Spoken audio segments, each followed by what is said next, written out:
So I appreciate everyone for joining. Here, give it just a few more minutes and we'll get started.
All right, let's go ahead and get started with this. Appreciate everyone for joining. Thank you for being here. So today we're going to keep this session pretty simple. We're going to keep it pretty fluid. If you have any questions throughout, just let me know. But mainly what we're going to be talking about is how do we stay calm? All right, how do we stay calm in the face of objections? How do we stay calm in the face of adversity? How do we, make it so our tension in our head or in our bodies or whatever it is, how do we make it to where it's not so demanding or it's not taken away from our positivity or our energy? So I'm going to go through these points, and I have 3 points to this, and each of them has a sub-context. Okay. So you want to write down these 3 points and then the subcontext of how you can do it or how you can relate it to your life or to someone else's. So the first thing, right, is the objective of how do we stay calm, whether we're looking at problems in our life, when handling objections, or even just having hard conversations with other people. It's easy to let the tension get the best of us to where it's a full blown argument it turns into resentment, or it's something where we just can't figure out a solution, right? And that can be something where we let go of it entirely. And letting go, it helps, but it doesn't solve the problem, right? If you just let go of your problems, you let go of the solution, you let go of trying to talk about it, and what happens is you fester hate or resentment. And the opposite of that is true too. The more that you do talk about it, if you don't have a plan for it and you just kind of talk out of your ass, so to speak, then it doesn't actually provide clarity on anyone's part, especially for yourself. So the number one thing would be to either meditate daily, or if you are someone who's more religious, meditating is actually equal to praying. When you pray, you meditate because what you're doing is you're reflecting on your thought, you're reflecting on your action, right? And let's just remember the rules of training before I get started. The camera's on, mic's off.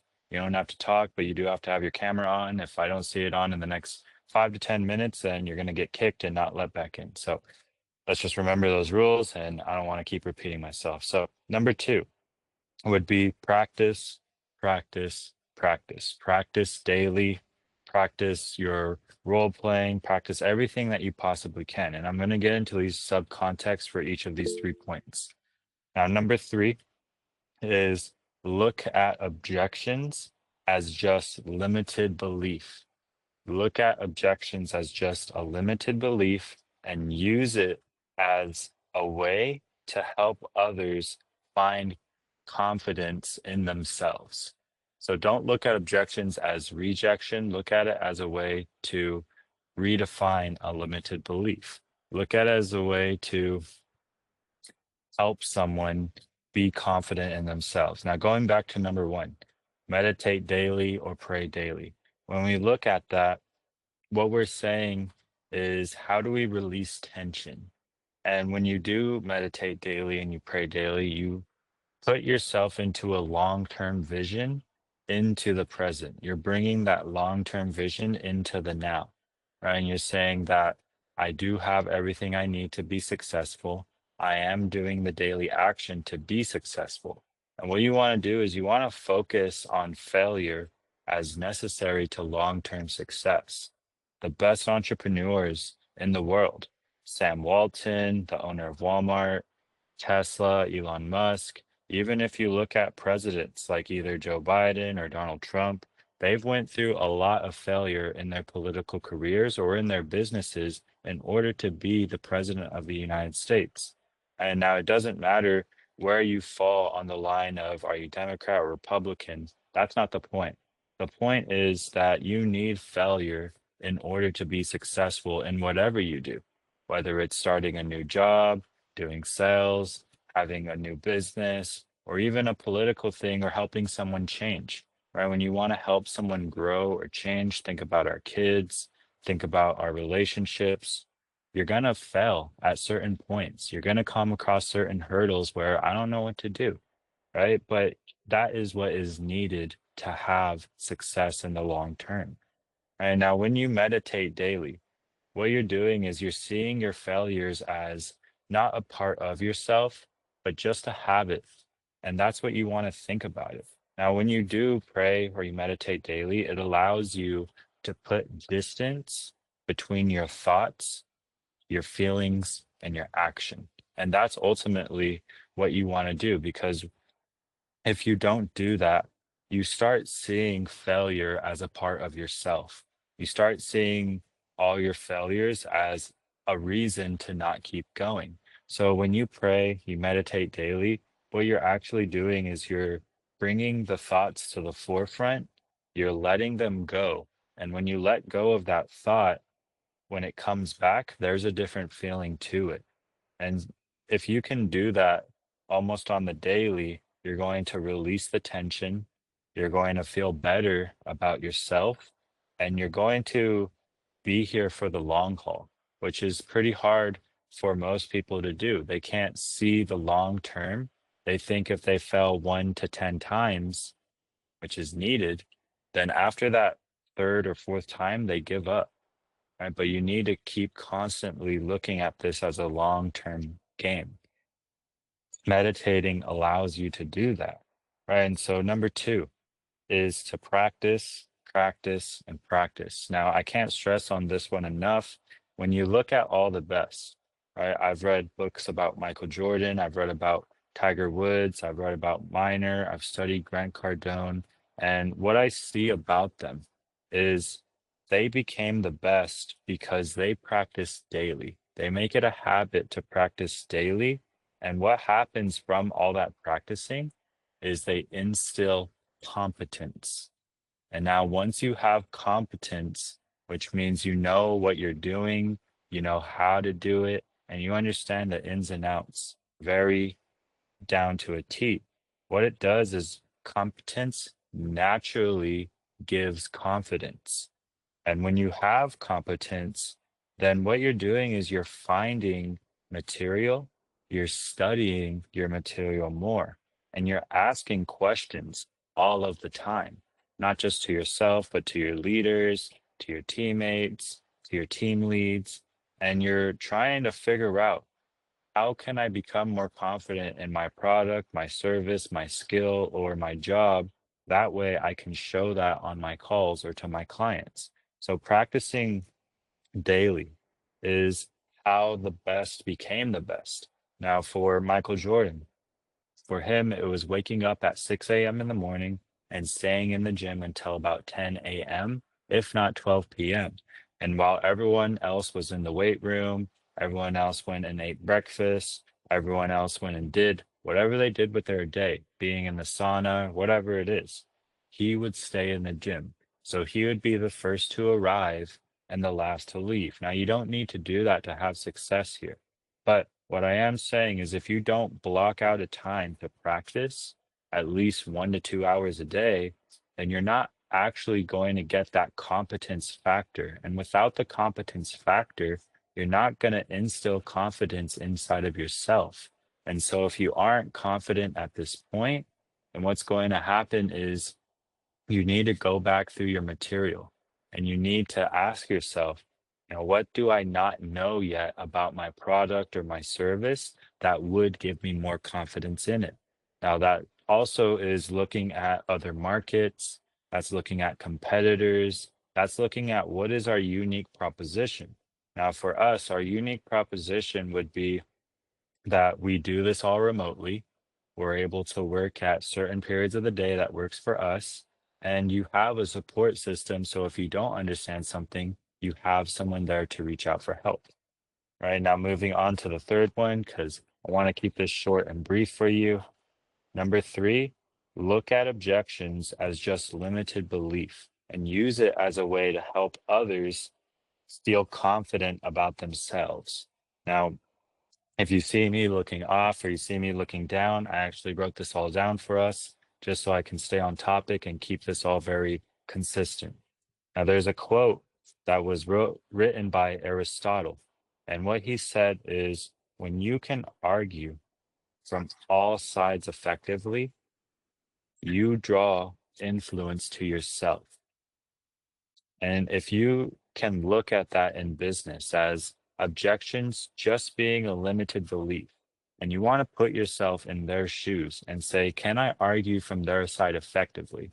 And once you can do that, right, what you're able to see is the way to get them to feel confident about their decision. If you have an argument with someone and it's hard for you to have what's called empathy, seeing it from their perspective, all that comes down to is seeing their objection as a hurdle in their belief system. Now, what you have to do to get across this is you need to sit down for about 30 minutes to an hour and think about, how did they come to this conclusion? Why did they come to this conclusion? And how do they actually get past that? And what you have to do is put yourself into their shoes and ask yourself, if I was in their position, how would I get past this? Because what that's going to do is it opens the door from seeing objections as rejection and seeing them as a belief system. Now, once you can do that, it's going to be a ton of a time easier and save you a ton of headache in just bashing the client, kind of pushing through the objection, and just trying to show them your way, when in fact, you need to show it their way. You need to tell them, hey, I understand what you're going through. I can see that you have a lot of people to take care of in your company. And I can understand that because I also have a family to take care of. I can see that you feel responsible and you want the best for everyone in your company. And that's how I feel about my family. Right. And so I can see what you're feeling, but if I was in your shoes, what I would do is X, Y, and Z. Right. And that's where you can kind of tell them, I can see it, I can feel it, I understand why you feel this way. And this is how I would get past it if I was you. Right. And that opens up the door to conversation. Right. Rather than using a closing technique, rather than using an objection handle, it's getting them to see you as a cooperator. Now, in yesterday's class, we talked a lot about becoming a cooperative counterpart in these conversations. And if you missed that class, I put it in the playbook and we also have it in Slack. I will go watch that class to see the new way of selling, of being a cooperator and not an adversary. Now, another subpoint for number three would be find and conquer your own limited beliefs. And what I mean by that is you know what is right in your own mind because of your lifestyle, because of your own success, your own failures, your own shortcomings, or maybe the way you grew up. You understand only what you know. And the only way you can conquer your limited beliefs is by actually finding material that goes against what you believe. And I know it's hard to digest that material. Sometimes it pisses us off, but without being able to argue from another side, you don't understand the argument fully. Right? And that leads into point number three. For number three is study the argument. Study why they came to that conclusion. Study why do they feel this way about a certain thing or a certain topic. So when I look at political debates, I have my certain side based on how I grew up, based on my success or how my family is. But I also try to look at the other side and see what are they feeling? Why are they positioning it this way? Why are they saying that? Why are they doing it like this? And I don't just do that for political debates. I do that for religion too. I look at Christianity, I look at Hinduism, I look at um, Muslims, I look at just everything out there. And I'm saying, well, I take the best of all of them and I put that into my life. And before any of this, right, I was a very, very mad person. I was very stuck in my ways. And it actually led to a hindrance in my business growth. It led to a hindrance in my relationships. It led to a lot of problems that just by studying other cultures, the other side, or leaving space for engagement, because we have a tendency as humans to not allow the other side to speak. We have a tendency to say it's my way or the highway. But that's what's wrong about what we're doing is that we don't want to just see it as one way. We want to see it as a two-way street. When we give something, we need to get something back. And when we get something, we need to give something back. Right. And so that's what makes government work and not work. The way that government works is because both sides are allowed a platform to speak on. And that's what makes us a democratic system. Now, if you don't allow the other side to speak, you just went from a democratic system into a confederacy, almost into what would you call it, a dictatorship, where only one person decides everything, where one person says yay or nay. I don't care about your opinion. I don't care how you feel about it. It's my way or the highway. Or if we look at Stalin back in Russia, If you didn't comply, then you were hanged, you were killed, your family would starve, you were put in prison, you were subjected to some of the worst things that humans could possibly be subjected to. And now you need to look at that in sales, is that sales isn't a dictatorship where just because you have the knowledge, the expertise, or the capacity that you're above others and that they should listen to you. The truth is, they feel that way for a reason.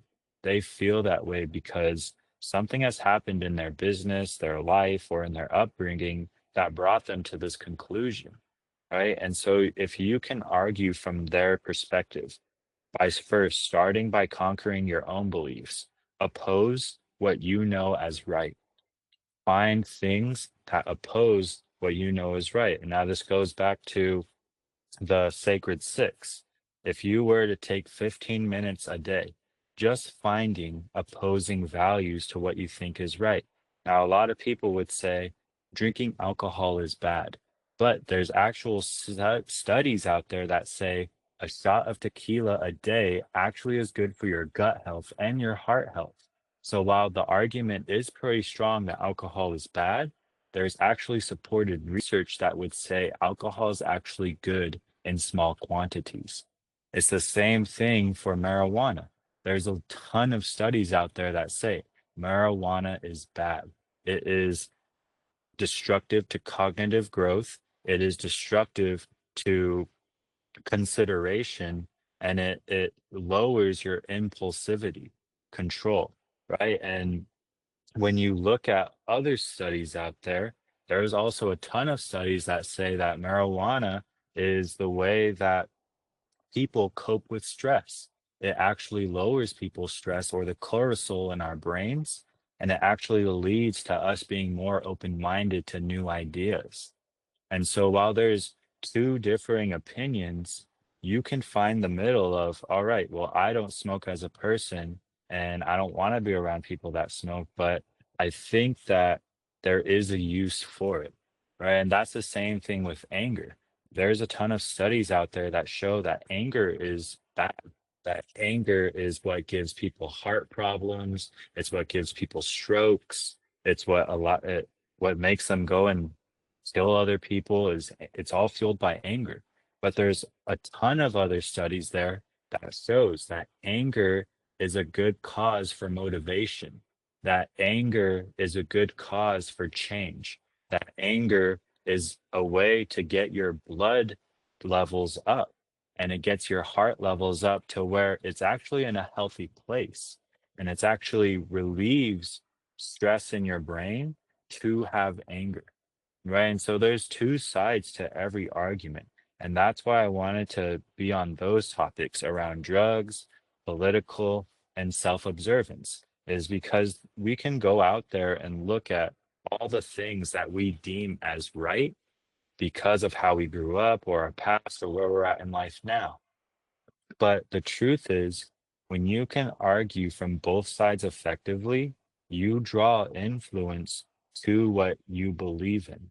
And that's how some of the greatest societies actually came to be. When we look at Athens, Athens was burned down by the Spartans. And when they burned it down, it was because all they believed in was that the way that a person should be molded in life is through war.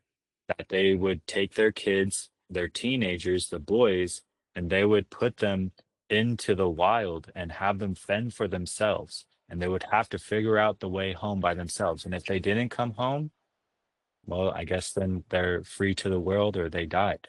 And the way that Sparta was also ruled was that if you can have one daughter, but if you had any other daughters after that, it would actually kill them.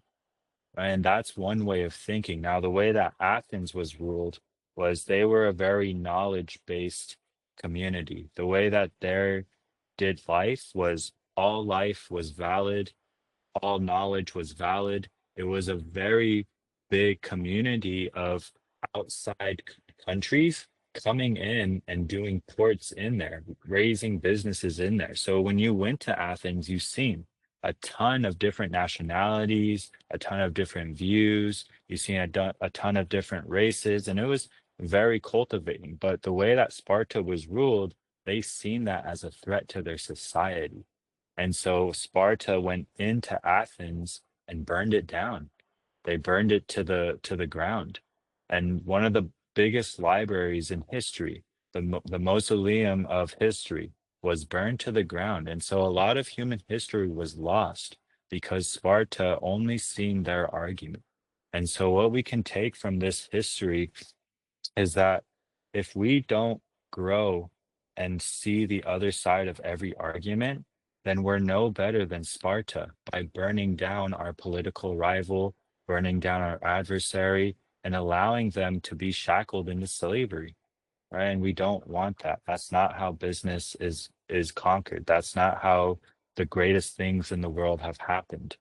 The greatest things in the world is slavery was abolished because one of our greatest presidents, Abraham Lincoln, was able to see this isn't good.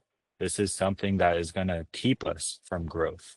This is something that's going to hinder us in the long run, right? But while half of the United States understood that slavery was a way of the economy, that slavery was a way that they were used to living, that slavery was a way for business owners to thrive and get short labor costs into their business. So they actually made more money from slavery. But Abraham Lincoln looked at it as saying it's morally wrong to keep someone in a place without their will. It's morally wrong to put them in the shittiest clothes and to keep them in certain areas and to sell people for money. He's seen it was morally wrong to teach our kids that this is the way of life. This is how it is, right? And against almost his entire cabinet, out of his entire cabinet, which is the officials on his board, the people who got him into office, they told him that if you go against slavery, you will be killed for it. And he said, I don't care. I'm still doing it. And that's how we got to the America we have today, is that against all other odds, he said, this is morally wrong. And he was able to actually push the ballot to end slavery by arguing the other side's proposal. So he gets up on there, and there's a good movie about this. I think it's called Lincoln, The Life of Lincoln. And it's not that old of a movie, but when you go and watch it, the way he starts his speech to end slavery is he talks about everything good that slavery does. He talks about everything that it brings to the country.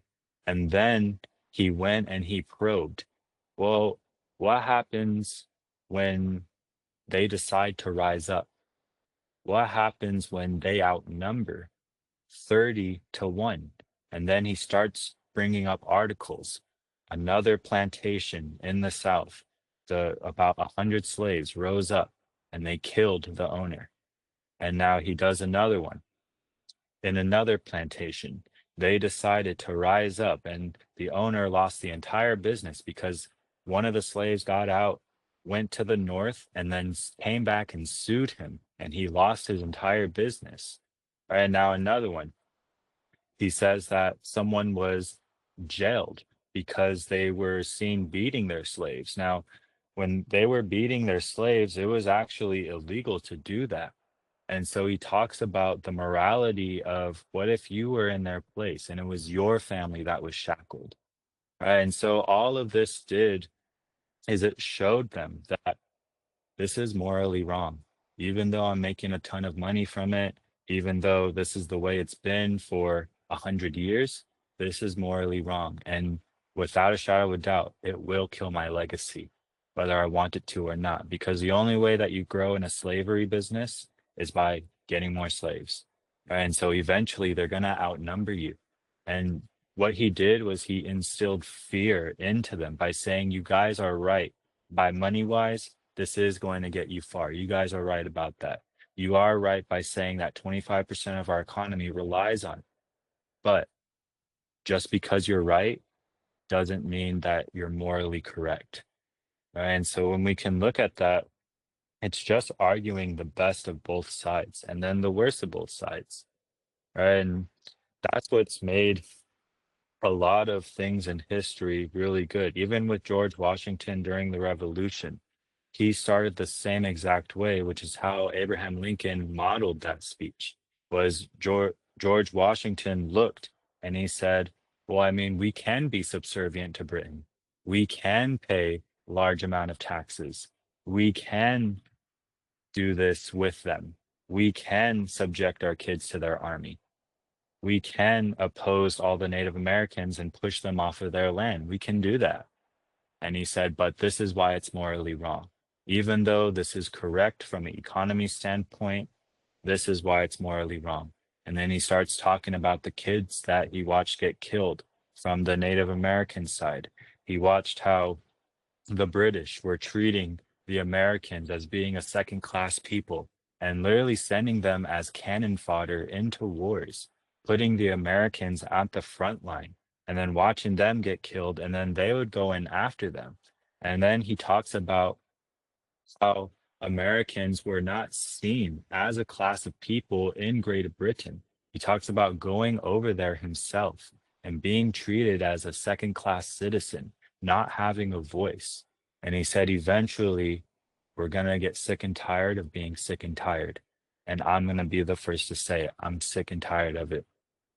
And so, even though economically this is all right, morally, this is all wrong. And that is what really puts momentum into what I'm talking about in this is the way that we stay calm when we're handling objections. The way that we get across limited beliefs is through empathy, putting ourselves in the other side's shoes and understanding how did they come to that point?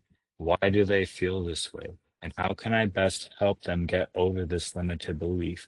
Not just by pointing out all the negatives in my solution, but by also seeing what's morally correct and what's morally wrong in this, right?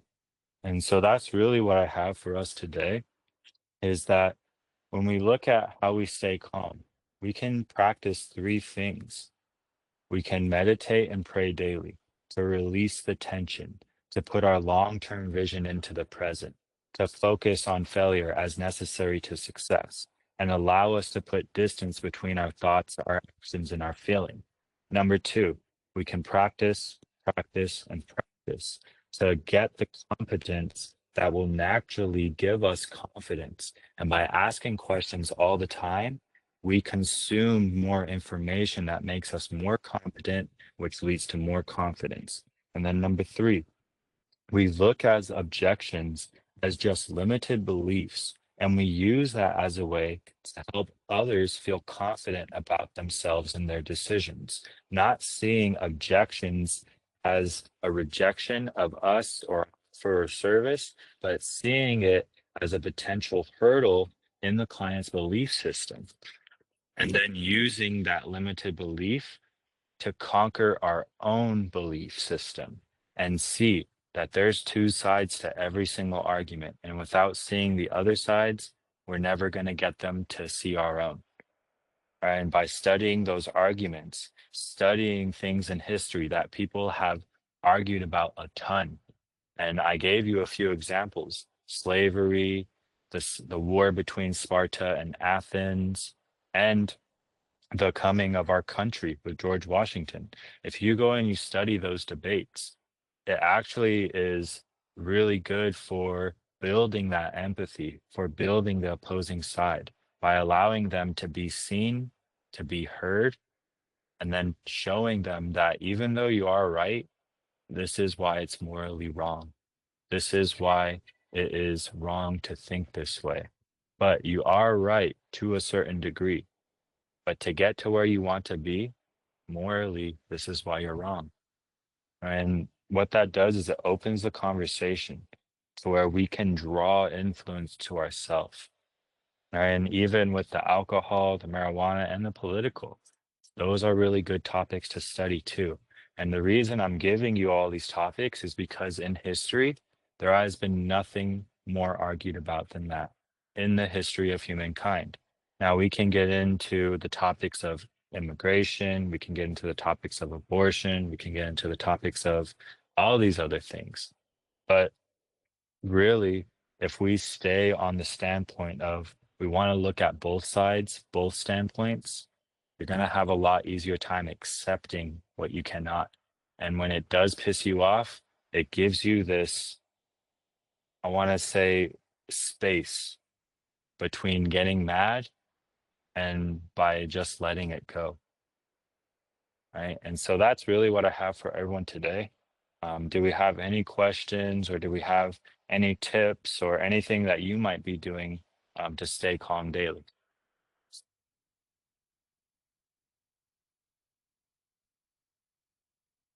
Awesome. Okay.